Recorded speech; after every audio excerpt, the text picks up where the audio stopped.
I'll tell my people not to do that right I now. really Thank you very appreciate much. that. I do Thank you. appreciate it. Because you know that she's in the wrong. And we're just standing for the right side of this history. Yeah, no one can be in here harassing anybody. So no matter what the issue is, no matter what your opinion is, this can't be happening. Cool. Thank you. Thank you. Can we talk to her? No. Yeah, she doesn't want to be talked to right No, now, she and does. she's here. She does. Oh, We can hear her. Could you do me a favor and do it in front instead of inside? Because this is still kind of creating a disturbance. We'll be done real quick. If we're outside, then we'll let us. They won't let Very, you? very quick. Okay, be very quick, please. Can you please press over this Yes. way? Which way? This way? This way, because I need a path by the counter for any customers who want to buy things. Yeah. Okay, so you've just seen part of the aggression that we have been dealing with all week long.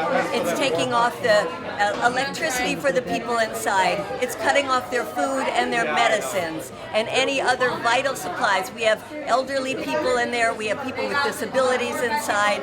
This is like a state of siege. And I am really amazed that the Secret Service is not protecting us, that the DC government is not doing anything about this gross violation of the citizens of DC who are inside and outside. Y lo voy a decir en español también, porque hemos sido agredidas desde el momento que llegaron la gente de Guaidó. Ya son 9 días. Antes era todo tranquilo. Nosotros dentro de la embajada sin problemas, saliendo y entrando al gusto. Desde que llegaron ellos y pusieron sus acampamentos alrededor de la embajada, no hemos podido entrar con comida ni medicina ni nada para la gente. Y anoche, cuando cortaron la electricidad, es una situación de crisis, es una situación muy peligrosa, y yo estoy pidiendo a la ciudad de Washington, al gobierno de Washington y al Servicio Secreto y al Departamento de Estado que pongan la luz, que dejan la gente entrar y salir, que dejan que comida entra y que buscan una solución pacífica a este problema. Desde el momento que llegamos aquí estamos siempre diciendo que queremos que los dos gobiernos se pongan de acuerdo qué hacer con sus embajadas, tanto la embajada aquí como la embajada en Caracas de los Estados Unidos.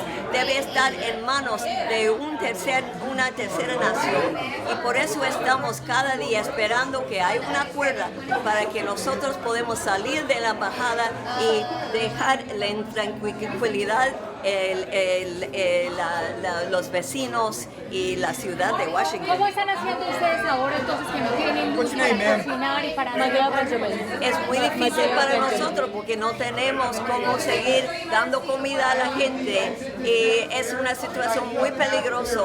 En las leyes de Washington DC no se deja cortar la luz, es imposible, y lo han hecho. Y como dije, hay gente allá que no van a salir porque van a seguir resistiendo, pero van a estar sufriendo, y yo creo que es la responsabilidad del servicio secreto a proteger no solo el edificio, sino la gente que está dentro del edificio con el completo permiso en forma legal del gobierno real, que es el gobierno de Maduro. How many people inside the embassy? How far are they willing to go? Hasta este momento, ¿y por qué ya no hay luz?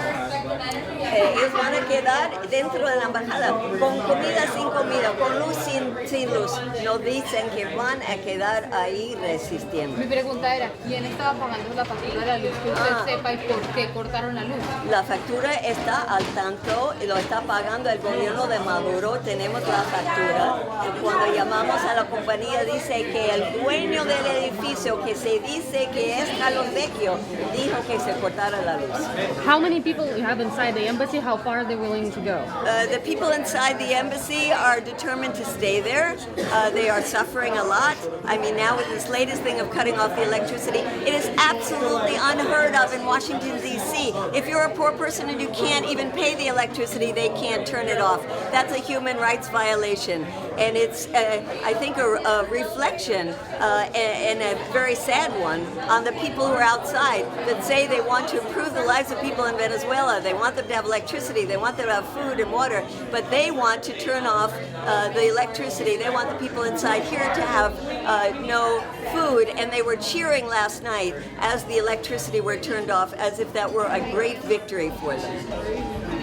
Thank you. Anything else? How many people are there? There are about 15. 15? Yeah. Can you explain what happened to you? Oh, and I want to talk about the aggressions against us. I have to be wearing these glasses because I have damage in my eyes from the lasers that they've been shining in my eyes every night. I have damage in my ears for having heard what you just heard out there, the constant sirens and the horns in our ears. I have damage to my shoulder, to my shooting pain that goes down here into my neck from having been beaten by a man because I was trying to deliver food. And I am just one person. We have had so many people in our team that have been attacked every time we approach the embassy to try to deliver food, which is a human right. And I am sick and tired of it. We have somebody in the hospital right now. We have people, are going to be suing the Secret Service. We're going to be suing individuals. This has been selective enforcement of the law where we get arrested instead of them. When we tried to put up a tent, and you see how the embassy is surrounded by tents of the opposition. We tried to put up one. My partner, Ty Barry, got arrested for doing that, got held for 3 days in jail and has to go back and is being charged with an assault charge. When we tried to throw some food to the people on the balcony, they were charged with a charge I never heard of before called throwing missiles. So what is going on is unprecedented. There has to be a solution that is amenable to both the United States and Venezuela. Otherwise, we are one step further on the path to a war. And this is a war that John Bolton wants desperately, and this is a war that Trump does not want. So I think no matter what anybody's ideology, we have to get together. We have to stop John Bolton and Elliot Abrams, and we have to say there are solutions that are nonviolent. That's why Mexico has put itself forward. That's why the Vatican has put itself forward. Mediation, talks, and not war. If they give the embassy into the hands of Guaidó, that's another step towards war. And here we have John Bolton, if anybody wants to hear what John Bolton wants to say. Hey, Mr. Trump, we need to hurry up with this war. Come on. It'll put some hair in your chest. You got your stooge. You got your stooge in Venezuela. You got your stooge. Let's start the war. Hey, you need to get out. I've asked you a few times not to create a commotion in here. I'm not creating a commotion. Yes, you are. You're yelling. You need to leave right now. I'm the manager of this shift. You're going to ask John Bolton to leave? I'm shocked. I work for the president. Sir, you were just yelling in here. I work for the president. I don't believe this. This is ridiculous. Yep. We need our war in Venezuela. We need their gold, their oil, their diamonds. Come on, America, steal. You're good at it. Thank you all. We're sorry for the disturbance. Well, let's buy something. I'll tell you what. Why don't we buy something? You want us? Do you want us? Yeah, we better go. I've already asked you to leave. All right. You started yelling. I had already asked you not to. Thank you. Trespassing an embassy, trespassing a store. Okay, Josh. So last blew it. day, We love the David behind the John. Well, we're trying to get Mr. Trump. I don't know why he's listening to me, but I'm the real man in the White House, and Trump's going to listen to me. We're going to have that war in Venezuela. We're going to send the Marines. He's going to be the greatest president since George Washington, even a better president, because he's going to take his advice from me, John Bolton. And I know how to make a man out of President Trump, okay? You'll see. We'll get our war. I'm the real power and the real brains of the White House. Just you wait. We'll get our bloodshed. We'll get our bloodshed too. And we're going to get Venezuela's diamonds and oil. And we're going to let these people raid the embassy too and then arrest them after they do it for us. We're not stupid. We know we can't attack people in the embassy. We're going to let the goon squad do it for us, and then we'll deport every single one of those creeps. Because we're smart. We're smarter than they are. And we know how to do regime change the right way. Okay? That's where we're coming from. We know how to do regime change the right way, the Republican Party way.